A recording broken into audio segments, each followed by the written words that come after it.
pasti sering mendengar kata teks.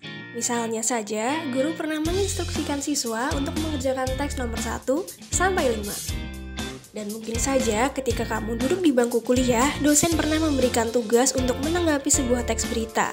Meski kerap didengar, tidak banyak orang yang tahu artinya teks, apalagi mengetahui dan memahami macam-macam teks. Lantas, sebenarnya apa itu teks? Kali ini, kamu akan mempelajari teks dalam video ini. Tidak hanya menjelaskan tentang pengertian, video ini juga akan menerangkan macam-macam teks, sehingga kamu semakin paham mengenai teks dan memperkuat pengertian literasi kamu. Tak perlu menunggu lama, langsung saja simak penjelasannya.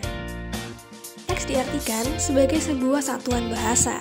Hanya saja satuan bahasa yang dimaksud bukan satuan bahasa gramatikal, seperti klausa atau kalimat dan tidak ditentukan oleh ukurannya. Satuan bahasa yang digunakan adalah yang lengkap secara tertulis seperti buku, surat, dokumen tertulis, dan lain sebagainya.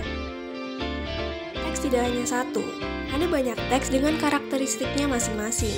Di antara banyak macamnya, berikut ini adalah beberapa contoh jenis teks yang banyak digunakan. Secara umum, jenis-jenis teks ada banyak. Namun kali ini kita akan fokus pada teks narasi, teks deskripsi, dan teks laporan. Teks narasi adalah teks yang berisi cerita dengan kejadian atau peristiwa yang runtut. Jadi, teks ini memuat kronologinya yang terjadi suatu peristiwa. Sedangkan, teks deskripsi adalah jenis teks yang kerap pula digunakan dan ditemukan. Berdasarkan KBBI, teks deskripsi merupakan teks pemaparan atau penggambaran dengan kata-kata yang jelas dan terperinci. Dan yang terakhir adalah teks laporan. Teks ini bertujuan menggambarkan fenomena dari suatu objek, keadaan, atau peristiwa secara lengkap.